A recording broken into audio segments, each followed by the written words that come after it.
probably he knew what he was talking about. I'm not scampi. All for a price that will make you. Thank you, ladies and gentlemen, and welcome to another episode of The Trevor James Show.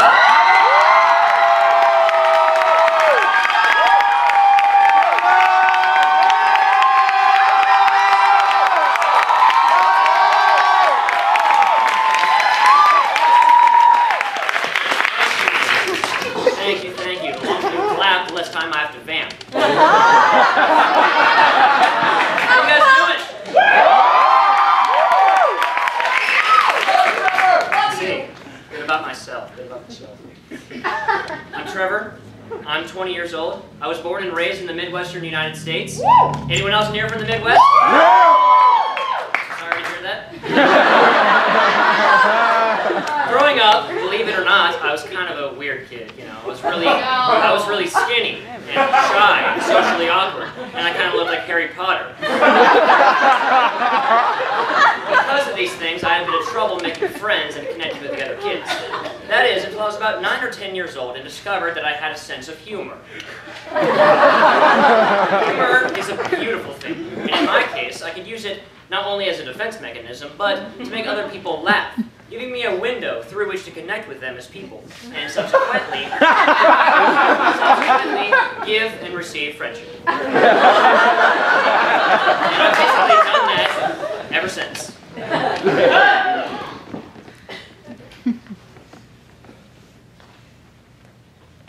Luckily, everything turned out fine, but I have no trouble making friends now, but man, it sucked for a while there. You know, one time when I was in 2nd grade, I was put in this program at my school that I was told was a program to nurture gifted students. The kids in there were all kind of quiet and scary, but I thought nothing of it.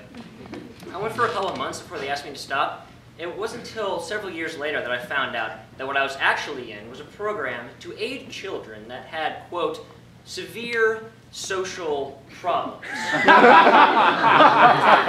guess I got fixed. Thanks for that one, Mom and Dad. All right, folks, now that we've taken the time to get acquainted, we can move on and have a bit of fun tonight. Now, this next portion of the show is for all of the single ladies in the audience. To answer the question that I'm sure has been on the tip of your tongues from the moment you walked into this theater, yes, I am single. And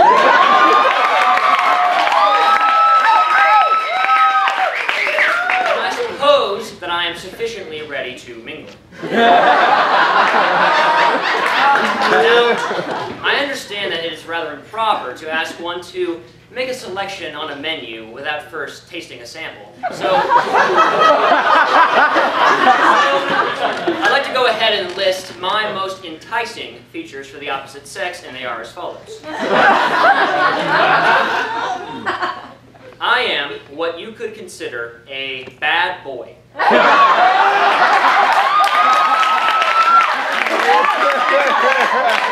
me give you some examples of what I mean. I hang out in front of signs that say, no loitering.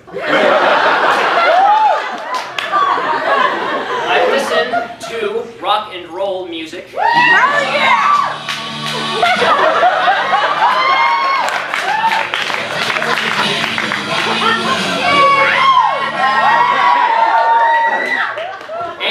And I have a total of 3 tattoos, which combined add up to 7 hours under the needle, during which time I only cried twice. But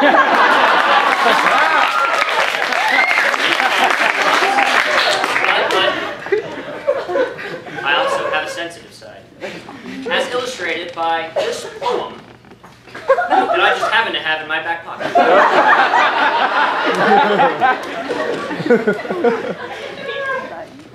Oh, baby, baby, you are oh so fine. Hotter than an oven on 400 degrees Fahrenheit. I wish to court you, date you, and make you my fiancé, and marry you, because babe, you looking finer than Beyonce. And I promise to always love you and never treat you wrong. Unlike Chris Brown, I will never put the smack down.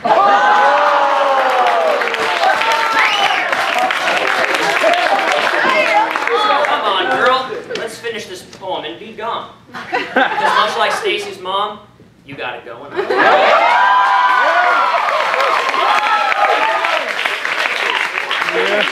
Ladies, I'll see you after the show.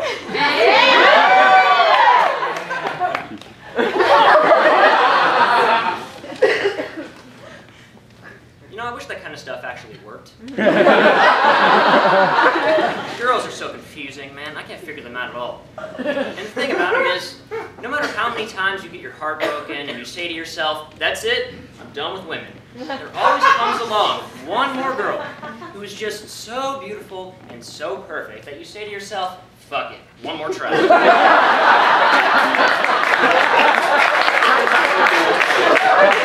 Unfortunately, I haven't had a lot of luck. I try not to dwell on it too much, but sometimes I just don't get it. I mean, I know I'm not the best looking guy around, but I'm nice, I'm accepting, and as you just saw, I'm kind of funny. And I know that most women say that all guys are superficial or shallow or only care about getting laid, but I'm here to tell you that is bullshit. I can honestly care less. I mean, I've always thought there were more important things than getting my dick wet.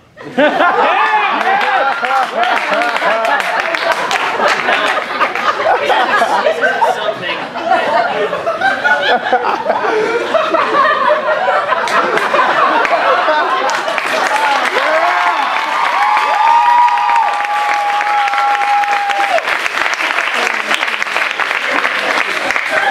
something that I say to a lot of people because they tend to look at me like I'm crazy. And maybe I am. But if you take a good look at the natural order of the way the human race interacts romantically, something's fucked up. Half of all marriages end in divorce. People who don't get married beat themselves up about it. Heartbreak, unrequited love, and turbulent relationships are so common that they might as well make Hallmark cards for them. Babe, it's such a beautiful day to let you know that you're a few pounds overweight, and I'm having sex with another person. And you know, growing up, they always told me that love was simple. And I think it should be. I mean, I think ideally, love should be as simple as two people accepting each other for their weirdnesses and just doing their best to make one another happy. But rarely have I seen that happen. Instead, I see people lie and cheat and abuse one another. And for what? I may be crazy, but what does crazy even mean when that's considered normal? Well, towards the end of high school, it came time to decide what I wanted to do with my life. I knew I felt most at home in the performing arts because it allowed me to be expressive and exercise my individuality. So when I found out about the academy, I realized that it might be just what I needed, went to audition, and a couple weeks later, learned of my acceptance. So I came down here and I just loved it. I get to wake up every day and work on my craft, my art, my saving grace, so that someday I'll get to be up there on the big screen and affect others in the same way I've been. To me, there's nothing more fun. Each day, I'm reminded why I do this, because art and theater are so important.